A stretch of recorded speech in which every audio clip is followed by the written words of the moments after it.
All right, let's jump right in. We're about to explore what might be the world's very first great work of literature. I mean, this is a 4,000-year-old story, written on clay tablets, all about a tyrannical king, a wild man sent by the gods, and a desperate, all-consuming quest to cheat death. This is the story of Gilgamesh. But, the story of how we even know this story, it doesn't start in ancient Iraq. It starts in Victorian London. Picture this. It's 1872, and a self-taught scholar at the British Museum, a guy named George Smith, is hunched over these broken pieces of clay. As he translates one fragment, he's so stunned by what he's reading that, well, the story goes he literally started taking his clothes off in excitement. And why? Because he had just rediscovered a piece of our history that would change absolutely everything. And the timeline of this epic is it's mind-boggling. It starts with a real historical king way back around 2700 BC. Then for centuries, his story evolves into these popular poems. It all gets compiled into one masterpiece of a story in the 7th century BC. And then, poof, it's completely lost to the world for millennia, until George Smith stumbles upon it in a museum. What a journey. So how does a story that important just vanish and then reappear? Well, back in the 1850s, archaeologists were digging in the ruins of the ancient Assyrian city of Nineveh, and there they unearthed a royal library. Now, we're not talking about a few scrolls. This was the library of King Ashurbanipal, a treasure trove of almost 30,000 cuneiform tablets, a library made of clay. So what did Smith find on that 11th tablet that got him so worked up? It was a story about a worldwide flood, a man who builds a giant boat, saves his family and all the animals, and even sends out birds to find dry land. Sound familiar? Yeah, this was basically the story of Noah's Ark, but it was written down a full 1,000 years earlier. It was proof that these huge, foundational myths were shared across the ancient world. So, what is this epic actually about? Well, it kicks off with a hero who, let's be honest, isn't very heroic at all. Let's meet the man himself. Gilgamesh, king of the great city of Uruk. And Gilgamesh wasn't just a myth, he was a real historical king. He ruled over Uruk, which was one of the world's first massive cities. We're talking maybe 50,000 people living there.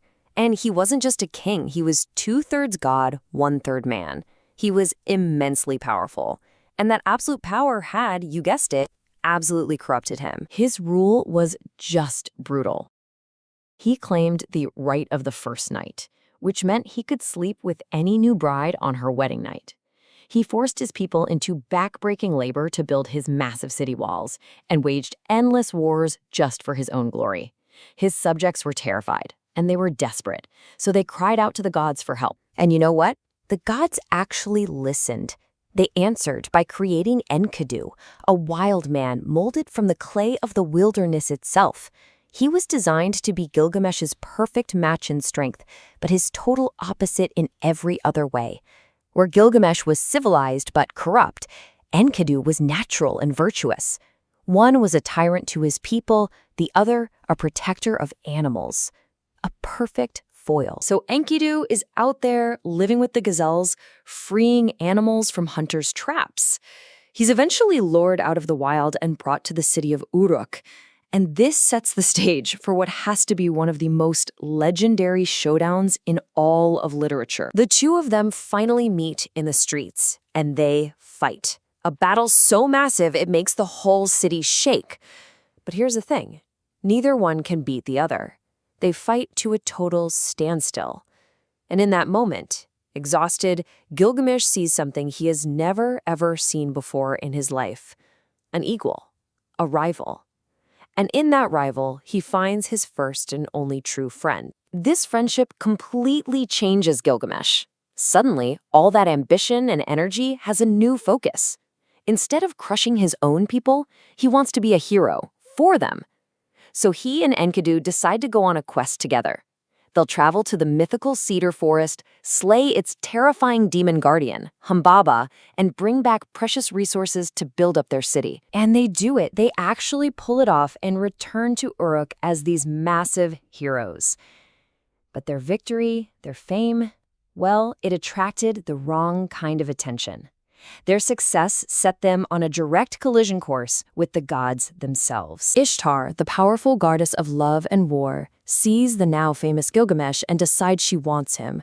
But Gilgamesh, who's a lot wiser now thanks to his friendship, doesn't just turn her down. Oh no, he publicly calls her out, listing off every one of her past lovers and the horrible things she did to them when she got bored. I mean, turning one guy into a wolf hunted by his own dogs, it was an incredibly bold and incredibly dangerous rejection. So Ishtar is humiliated, and she is furious. She storms off to her father, the head god Anu, and demands revenge. She gets him to unleash the Bull of Heaven, a divine monster of pure destruction, to go and wreck the city of Uruk.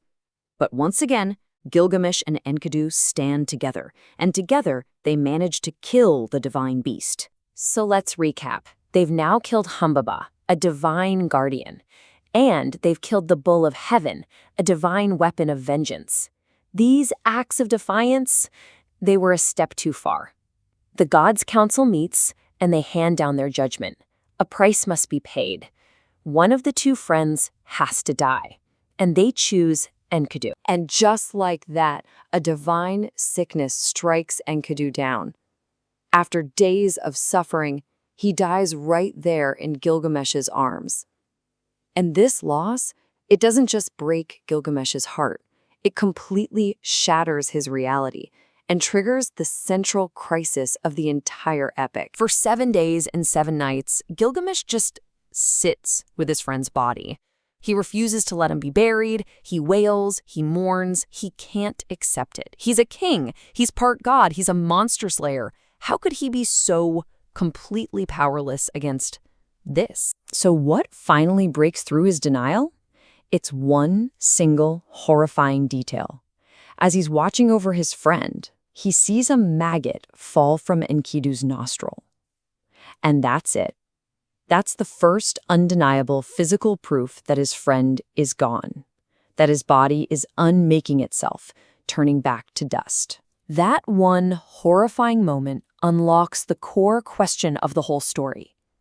The sight of that decay fills Gilgamesh with a new kind of terror. It's not just grief anymore, it's fear.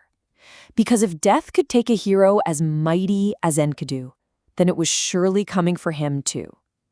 And this fear sparks a brand new, desperate quest.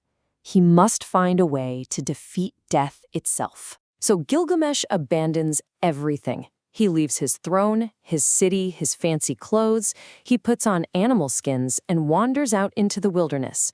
No longer a king, just a broken man, searching for the one person in the world who was said to have achieved eternal life, Utnapishtim, the man who survived the Great Flood. After this incredible, perilous journey, he finds Utnapishtim, and Utnapishtim gives him a test. He says, "You want to live forever? Okay, first, just try to conquer sleep. Stay awake for 7 days and nights." But Gilgamesh, totally exhausted, falls asleep almost instantly. He sleeps for a whole week, and Utnapishtim's wife proves it by baking a loaf of bread each day and setting it beside him. When he wakes up, he sees the 7 loaves in every stage of decay from fresh to dust as proof of his own human weakness. Utnapishtim, maybe taking pity on him, tells him about a secret plant at the bottom of the ocean that can restore youth. Gilgamesh actually finds it, but on the journey home, he stops to bathe, and a snake slithers up and eats the plant. And just like that, it's gone. He returns to a city with nothing. He set out to find a way to defeat death, but what he learned was something far deeper. You can't live forever, but you can build something that does. He gets back to Uruk, and he stands before the city. He looks up at the massive walls, the very walls he once built through tyranny. But now he sees them in a whole new light. He realizes right then and there that true immortality, it isn't about one person living forever. It's about what we create, what we build, what we leave behind for the community, for others. His legacy, it was right there, waiting for him the whole time. In the end, the Epic of Gilgamesh doesn't hand us a neat little answer. It doesn't tell us what to do. Instead, it leaves us staring down the exact same profound question that this incredible 4,000-year-old story was the very first to dare to ask. If we can't live forever, then what is it exactly that makes a life well lived?